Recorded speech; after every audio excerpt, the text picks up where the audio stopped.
So ito guys, mag-react po tayo dito sa panibagong statement na nilabas ng mga pro tape vloggers. Okay? So kadalasan naman po pag naglalabas sila ng ganyan, tingin ko may basbas naman yan mula sa taas. May basbas naman yan mula sa mga taga-tape.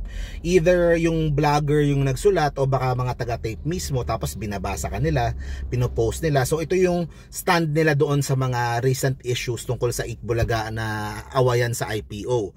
Okay, at ito yung title: Trademark na Itbulaga at EB, pagmamay-ari pa rin ng Tape Incorporated matapos ng isang buwan. So isang buwan na pala mula nung panalo po natin nung December last year. Kung naalala nyo, isang buwan na pala yun. Ang bilis ng panahon, no?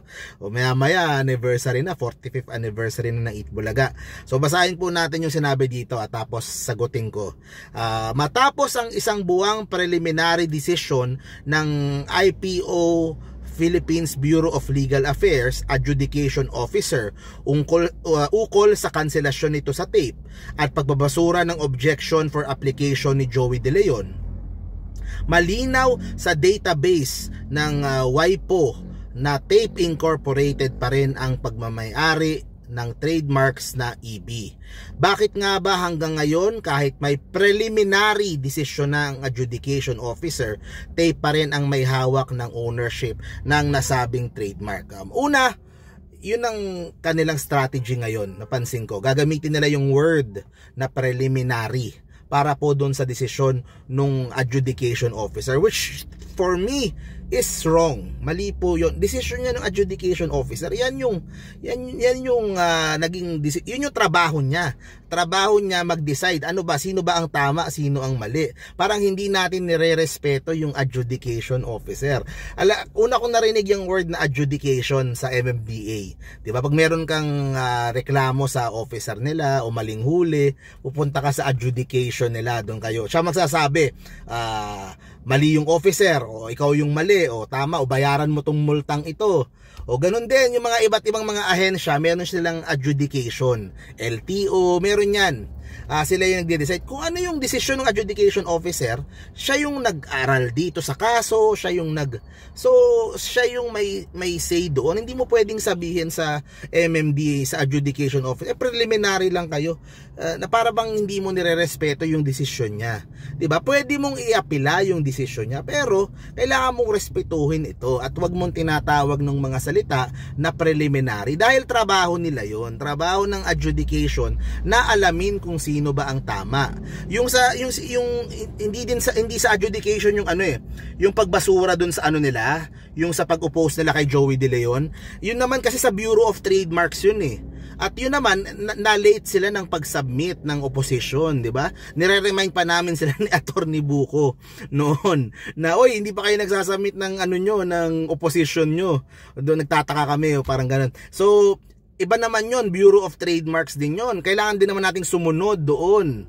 'Di ba? Doon sa mga rules nila na ang nangyari nga sa tape, lumagpas sila. So hindi in-honor, tuloy-tuloy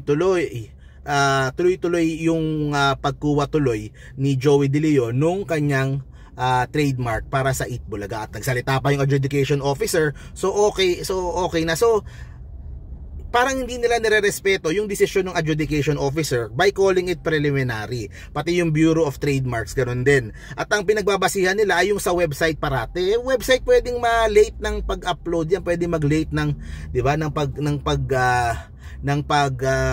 bago yan ng mga website, 'di ba? So yun ang kanilang parating ginagawang pruweba. So ito yung dagdag pa nila. Bakit nga ba hanggang ngayon kahit may preliminary decision na, tape pa rin ang may hawak ng ownership?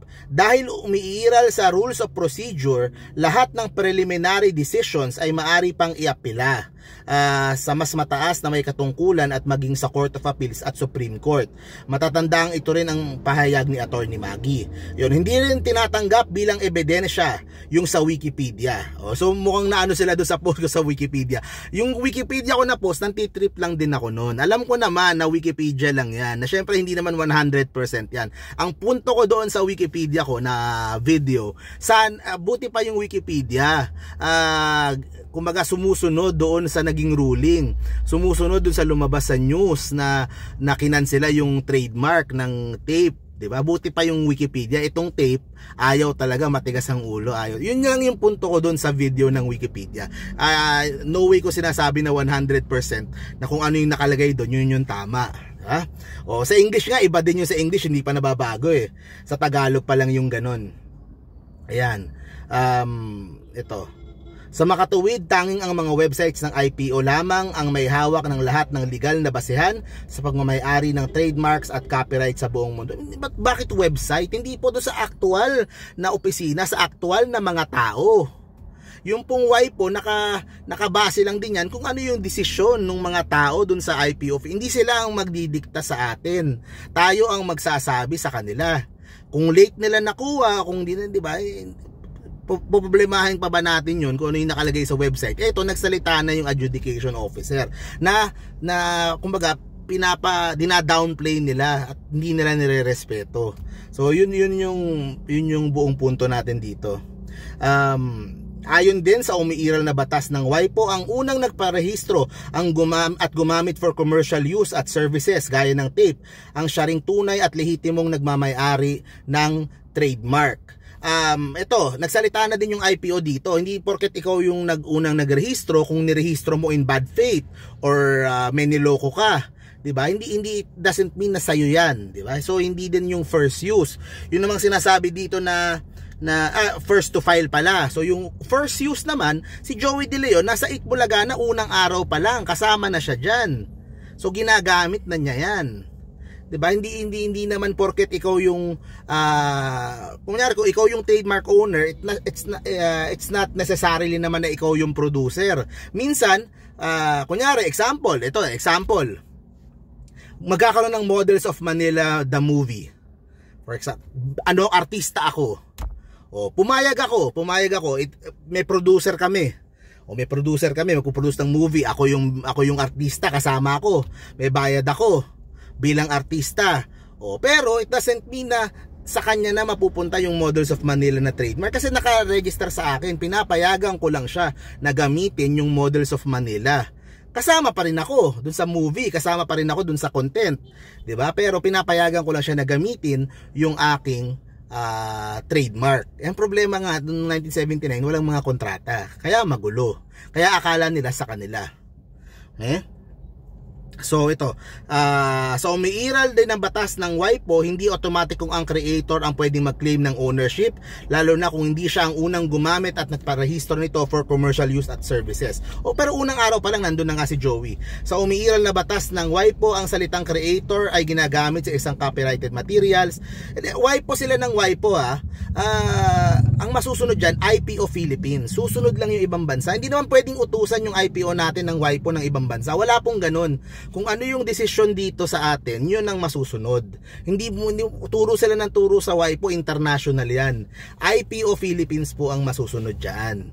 'Di ba? Kaya yun yung pinakapunta. Puro siya WIPO ng WIPO dito eh. Wala namang masama na gawing guide yung sa WIPO, but at the end of the day, we are a sovereign country. IPO Philippines can decide on its own kung ano yung tama para sa mga tao po natin dito.